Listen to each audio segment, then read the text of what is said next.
Muri yeZimbabwe kusangana kwatiri kuita zvakare ipo pano paZNA update apo patinodai kupa mafirst hand update anonga ari kuitika munyika yedu yeZimbabwe. So muzuva ranhasi ndakakubatira maupdates akati wandei.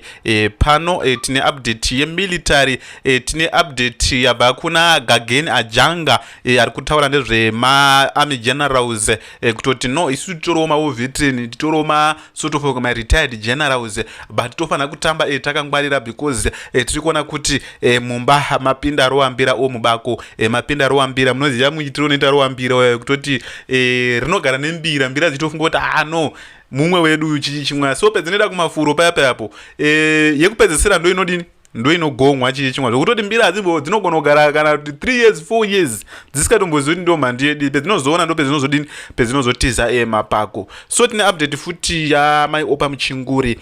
Amai opa muchinguri petinonyasa kuona kuti zvigananda zvacapture state. Tiri kuona amai opa muchinguri vanga vakatorwa gemens kumusangano wemasowe kwachirumhanzo. Kana makamboona wiki inochibvayo paakaenda nema3 mahelicopters vachienda kunoona nzvimbo wati ndokwakina amai opa muchinguri nezuro vatori mugemens vachiparidza chinova chiri cho chiratidzo chinoratidza kuti zvinhu hazvina kumira zvakanaka. So tichipinda munhauwa dzedu zvezere tiri kuona military iri kutaura iyo kutoti no isusu nhauwa idzi hatingapindire nhauwa dzezvematongerwo enyika, isusu tiripo chete pakuchengetedza runyararo muno munyika yeZimbabwe. Izvi zvekuda kutishandisa, zvekuda kuita sort of like wamatatu wanga uri kudaro muri yeZimbabwe, sort of like wasiri watapfumanei because watapfumanei wari aligned napresident Emerson Mnangagwa. Ndosaka muri kuona vatapfumanei ndiwo wanenge vachiannounce kuti nhingi afa kana kuti kwafa commander, kwafa major general, brigadier general, wanenge kuzoti nhingi afa ndiwatapfumanei vari kumbiramira munhauwa idzodzo muri yeZimbabwe. Sort of like wakutonga sort of like ndo vari pamusoro pavamatatu but vamatatu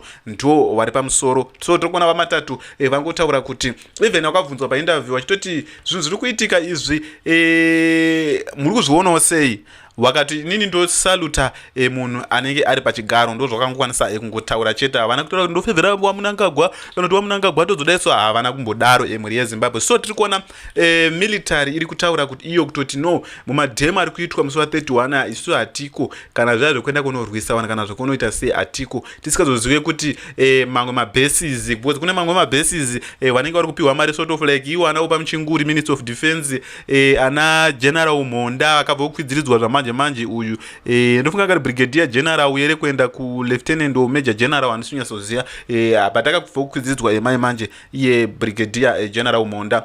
So muri yeZimbabwe tiri kuona kana usikachafarirwe especially mubato reZNU-PF kuti mayouth achakufarire mawar veteran, macivil servants, macitizen kusurvive kwako haungambosurvive, hazviite haungambosurvive because tiri kuona kuti chakakonzeresa kuti Mugabe azosurvive from 2008 kuti azobviswa 2017 inhauwa yeGNU yaya zvotodera story zvaitobviswa nona 2009 2010 angadai akatoenda kudhara but chakati asurvive inhauwa yeGNU because paGNU payapo zvinhu zvakamboita kuti fambe vanhu vakambokanganwa wakaita sei chichi chimwe then pakazopesana after 2 years dzacho zvakambofamba vanhu vakazoona kuti no zvanyanya izvi ndo pakazobviswa muri yeZimbabwe. So tiri kuona president Emerson Mnangagwa zvekuti anga survive kusvika 2030 weruzhinji even kana maprofits chacho vari kutaura kuti hakuna zvinhu zvakadaro. So tiri kuona panapa muri yeZimbabwe pakanyorwa kunzi fellow Zimbabwean, I promised to post a comrade Gagen Aganga warning letter to all serving retired generals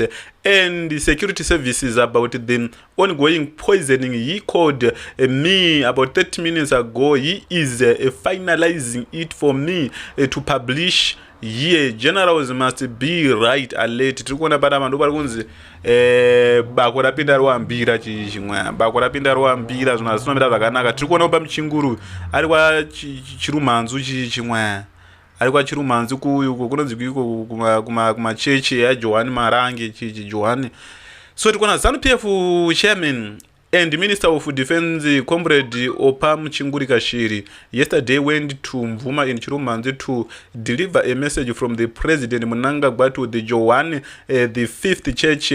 President ED said his government will always respect churches and churches must be get learned to preach the gospel. Tikuona palapa muri yeZimbabwe ndi Opa Muchinguri uyu rekeze tinzwe achitaura panapa tinzwe kuti zvakamira sei. Saka mapepa acho wari kugadzirisa. You could see the happiness And through song and dance, they demonstrated the love of their church, the love of their archbishop, and the love of the gospel.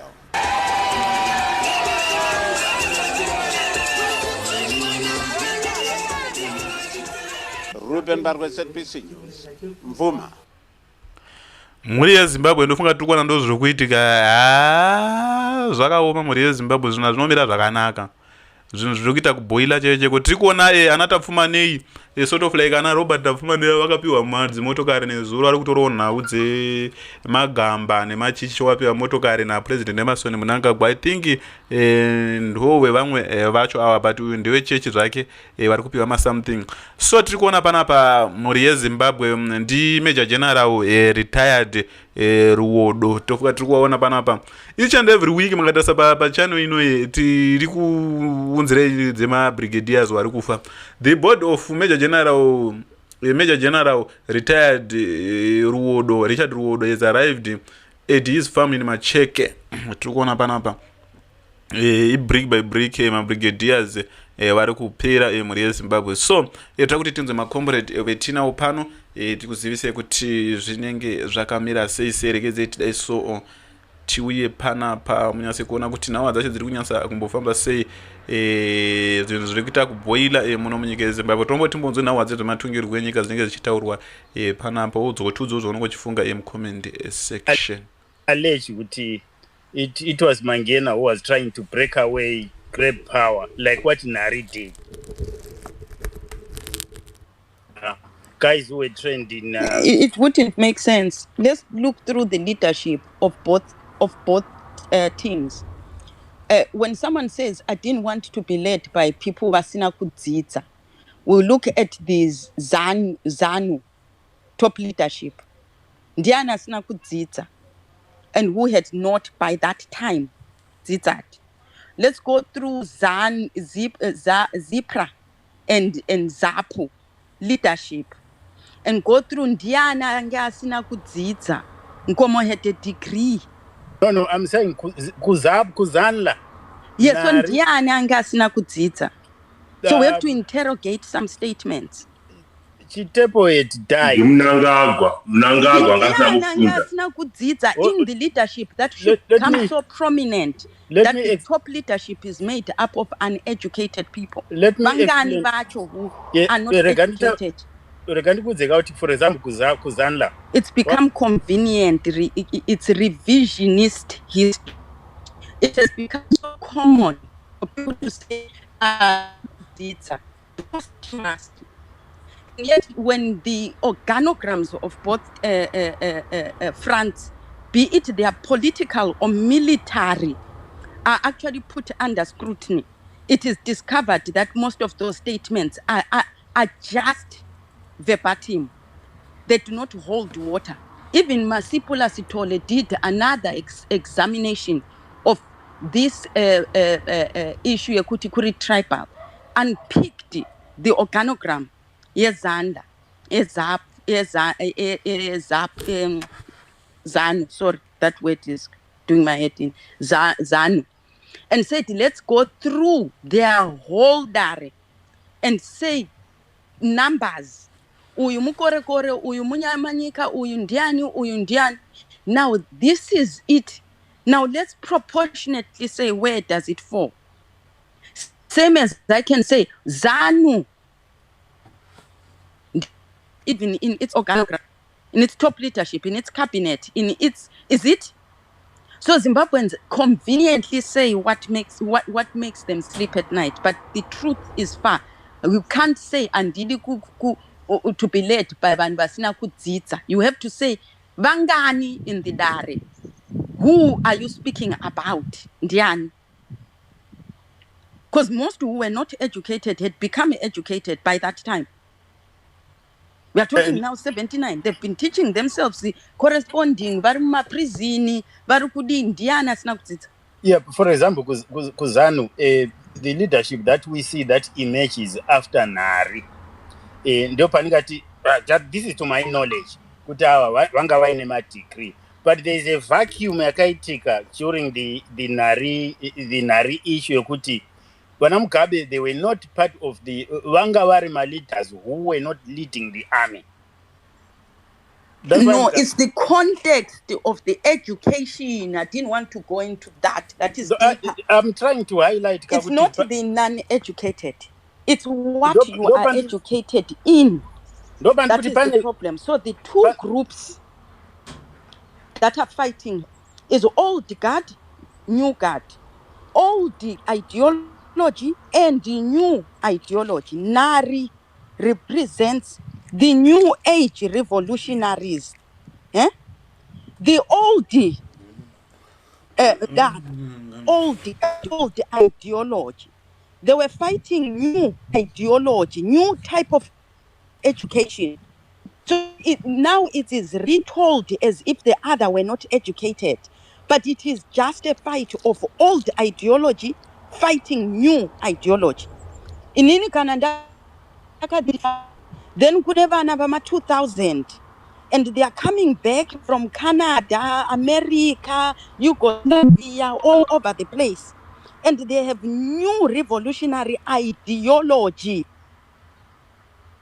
But that they can say imimi hamuna kudzidza. That does not mean hamuna, you are fighting ideology. That was the issue. It was new versus old. Let's explore this. You are good new versus old. Nari is one of the old. That's why I'm saying it's not an age. It's an ideology. Chitepo was now moving towards the new.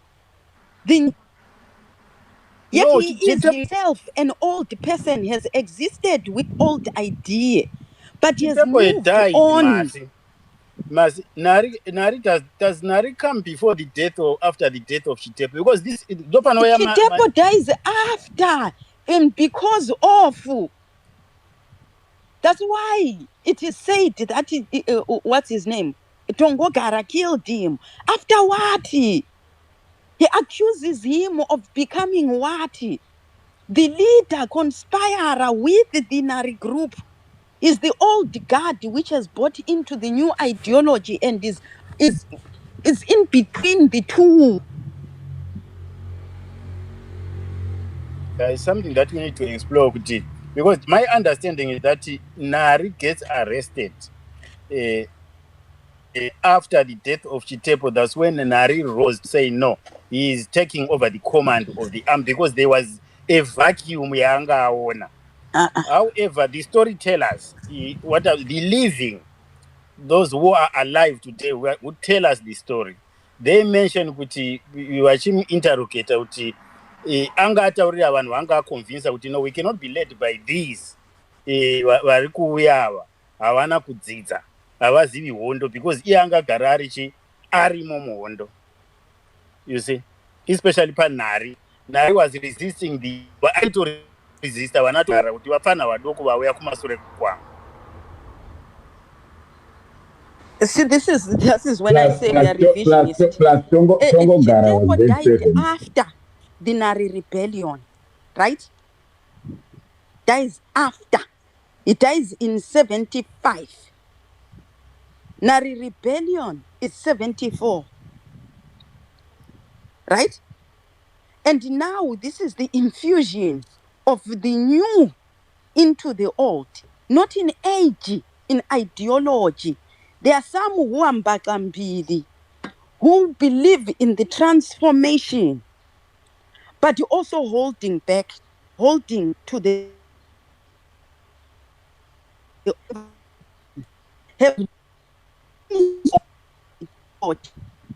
now this man would shift things.